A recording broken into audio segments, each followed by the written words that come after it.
Now, you've heard of a jack of all trades, master of none, but in Kamala's case, it's a czar of all things, and not only has she not mastered a single duty, she hasn't even freaking tried. Perhaps that's why the DNC has slashed the price of a photo op with Czar Kamala by 10,000 bucks. It's now down to $5,000, which is really pathetic given OnlyFans stars are selling pictures of their toe jam for more. It's even more pathetic given the fact that taking pictures, showing up for photo ops, and fake smiling is about the only thing Kamala has done and done well since she was elected to office. It's when she opens her mouth that, well... Right? The significance of the passage of time.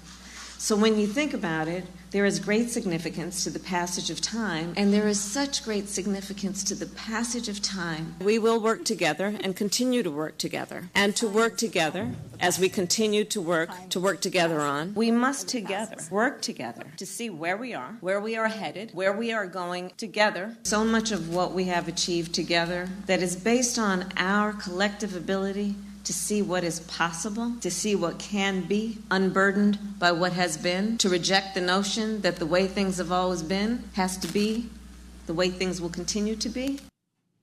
Oh, I always love a good word salad. But up next, my loser number 2 of the week is the airline industry. The cancellation and delays are piling up. Last weekend, over 14,000 flights were canceled or delayed, and this weekend is shaping up to be even worse. The airline industry is citing the usual suspects, namely weather and staffing shortages. Well, imagine that. The airlines are experiencing what many other industries are experiencing in Biden's America, people who simply don't show up to work. That, and the industry doesn't have enough pilots to replace those who retired or took a leave of absence during COVID. You mean to tell me incentivizing laziness with stimulus checks and extended unemployment and or canning staff who refused the vaccine has now backfired? Well, knock me over with a feather. And not only are we grappling with canceled flights, thanks to the Biden administration's war on energy, we're also stuck paying an arm and a leg for the flights that do manage to take off. This didn't happen during the Trump administration, just saying. But Transportation Secretary Pete Buttigieg is on the case, folks. He met with airline executives and demanded they hire more customer service workers or else be fined. Then, ironically, the day after he met with the airlines, his own flight was canceled and he had to drive from D.C. to New York. Cue the violins. But folks, if you're worried about canceled flights, you could always just drive. Oh wait, gas prices are also at record highs, so perhaps you could bike instead, right, Joe?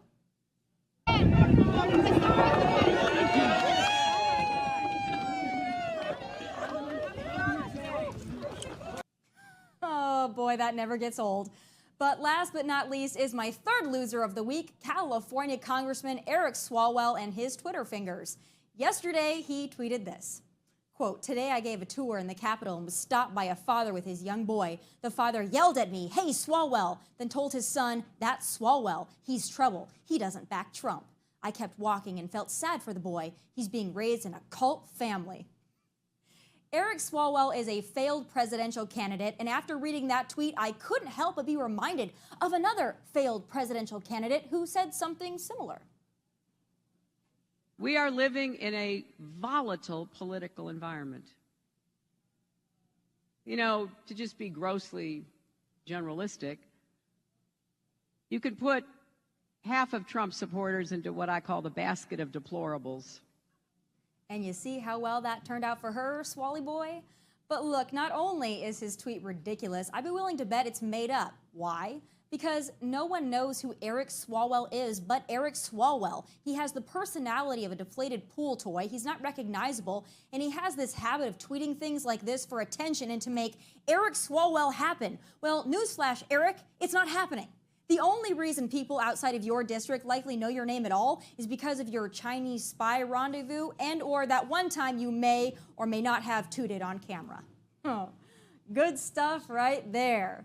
And folks, those are my losers of the week. Believe me, there are many honorable mentions, but we don't have time for that.